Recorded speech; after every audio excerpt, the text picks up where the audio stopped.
Hi, everyone, and welcome to the Ginnie Graham Show.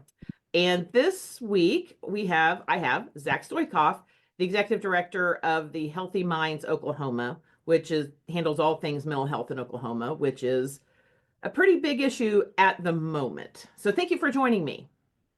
Thanks, Jenny. And you're also on the Tulsa World Community Advisory Board. So I got to make a plug for that as well.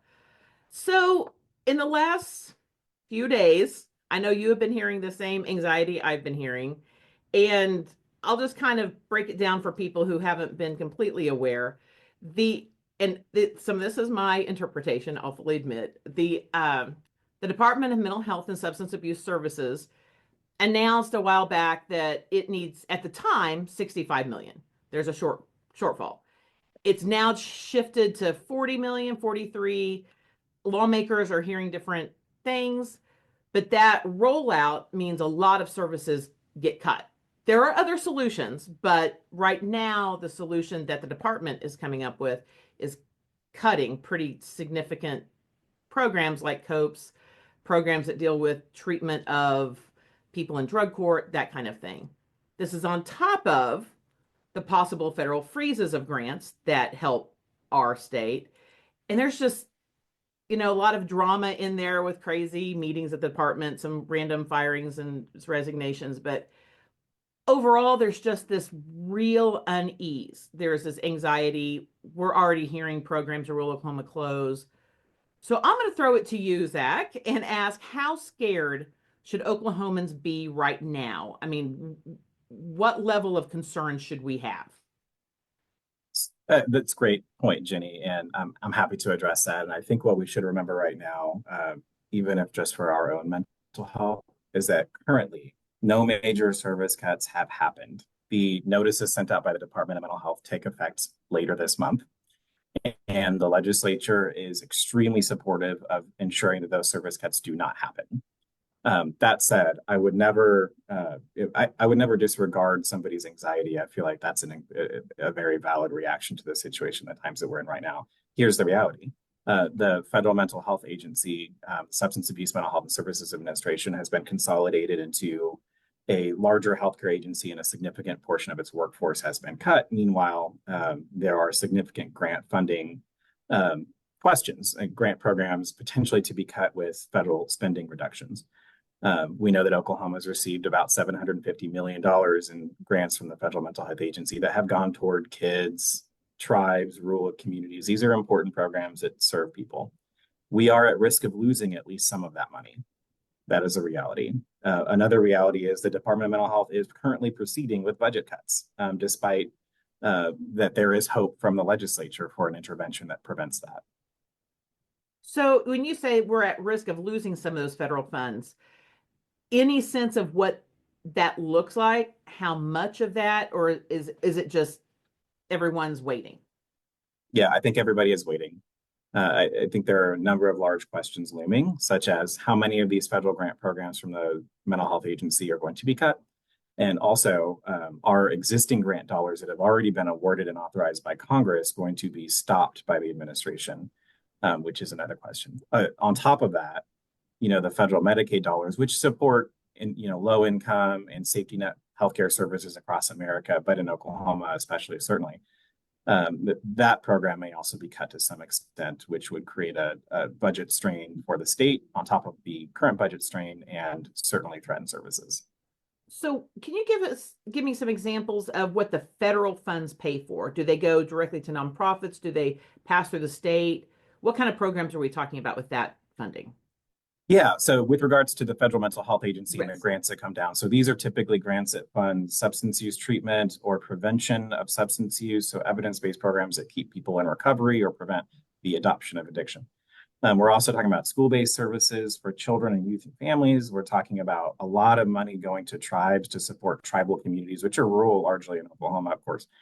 And we're talking about grants that support providers who, go into communities and offer clinical services and care and things like that. So these grants typically go to the state of Oklahoma, tribes, schools, and nonprofits like treatment providers. Okay. So has there been any communication or statements coming out of our congressional delegation from our senators or our U.S. representatives? Well, in Oklahoma, we're fortunate to have the chairman of the House Appropriations Committee who has certainly some influence.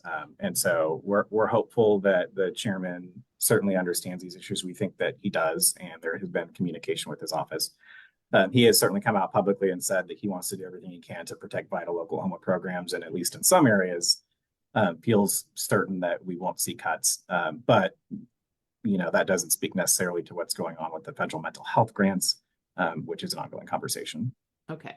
So switching now to the state, it seems to me we are sitting on around $5 billion in various savings accounts, rainy day funds, all that kind of stuff. It seems to me an answer would be taking some of that, plugging this shortfall, whatever it is, and that's a pretty big concern about how much it is, to then get the agency right-sided. And I do want to remind everyone, this agency is overseen and completely controlled by the governor. The governor is, the agency has an advisory board only, but the governor is the one who the buck stops there. And then that person, the governor appoints the commissioner. So that's sort of the hierarchy of it. Why is there any talk about that happening? About why can't we use some of these savings accounts to, I mean, it seems like it's raining. What are some of the lawmakers, what are they saying about how we can fix this without having to eliminate programs? Right. So the legislature is, in every conversation that I've had, extremely supportive of putting additional money toward ensuring these services are not cut. So whether that comes from one bucket over here, one bucket over there, the legislature, I believe, feels they have the money to stop these cuts. I think the question right now is, fiscal stewards of the state as a legislature is, the legislature controls the purse strings and has the constitutional authority over our budget. They want to have absolute certainty over what is the budget situation at the Department of Mental Health in the state level, right? So there is some debate as to what the number is that they would even need to fund to prevent these services cuts. So I think we're going to see some sausage being made over the next couple of weeks on this issue as they determine what those numbers are, go back and forth with the department and loft and come up to a number. But I believe there is support for ensuring services are not cut. Okay, so now I want to shift to your report. You issued a report. I assume that was already planned before everything seemed to be blowing up, because it's a report of data in it. Can you just sort of, it looked at, it sort of showed, hey, you have these crisis interventions and prevention, we save money in the long run. But you also got into effects of if there were these federal freezes put into place, those kind of things. So can you just kind of go over the high points of what your report that came out yesterday showed? Well, there's a little bit of irony with the situation as the state cuts services to emergency services for mental health. So these are like social worker teams that go out in the place of law enforcement, or services that allow you to get immediate mental health care instead of going to an emergency room, which is very expensive. If those things are cut to save money, the irony is they don't save money. Cutting them would not save money. Reducing funding for crisis services might save money today, but really what we're seeing is that any disruption to these services will ultimately have the opposite effect. So what we found actually is that if the state were to address every mental health crisis in a hospital emergency room or in a hospital inpatient bed, it would cost $815 million. And most of that would impact the state budget through Medicaid. Mm-hmm. But if we were to treat every mental health emergency with an appropriate crisis service, like the operated by Family and Children's Services COPES, it would cost just $388 million. That's a savings of over $400 million. So our position is the data say, if you want to save money in healthcare, don't cut the services we're cutting right now. That will not achieve that goal. Okay. So that's important as we're making sausage in the next couple of weeks and saving some of these services. What, one of the things that always sticks in my mind is how sick Oklahomans tend to be. For a while, we always ranked high in substance abuse disorders, mental health disorders. What in general is our status on that nationally? I mean, where does Oklahoma rank in terms of how much need do our people have? Yeah, we have the ninth highest suicide rate in the country, and our overdose rate, although there's indication it is declining, is very high as well. So we are a high need state. The need is higher now than it was in 2019 prior to the pandemic. And so I think we have to talk about that as we talk about things like, should we reduce the federal mental health spend to pre-pandemic levels when the need is higher? We should talk about that when we talk about what is the appropriate amount of money for the state to be spending on mental health. These are all important questions, because the reality, Ginny, is if we treat mental health in hospitals and jails, it's going to be more expensive. And if we cut mental health, that's the only place it's going to be addressed. And that's sort of the heart of your report, was showing these outpatient services, these frontline access are much better. And it makes sense. I mean, any kind of healthcare, if you treat the disease before it progresses, you end up having better outcomes and cheaper. Right. It just seems like we still continue to have a problem viewing mental health on par with physical health.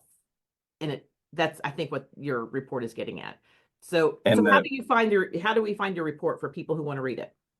You can go to healthymindpolicy.org. It's right there on our website. Oh, absolutely. And your point is well taken, because if we address mental health with hospitals and police and jails, it's really like using a bulldozer to dig a rock out of your garden. Mm-hmm. Not only will it be more expensive, it's going to cause some damage you didn't need to cause. We need a shovel, and that's what we're talking about. So to sort of, my final question is always sort of an action item. Like I say, right now there's a lot of anxiety, anxiousness, because there are these, the State Department's moving ahead with cuts. I don't know. Anyway, so, and then you have these looming federal possibilities of losing funding there.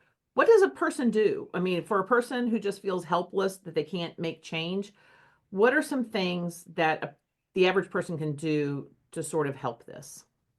Absolutely. Reach out to your legislator. Go find out who your state legislator is and tell them you don't want these cuts to happen. Share your story.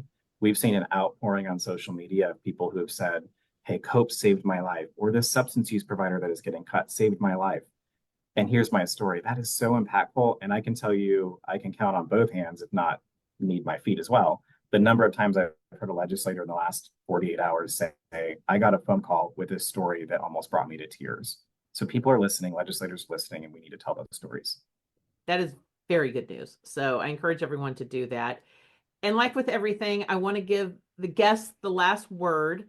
What are some things you want to leave us with, some thoughts you want us to think about?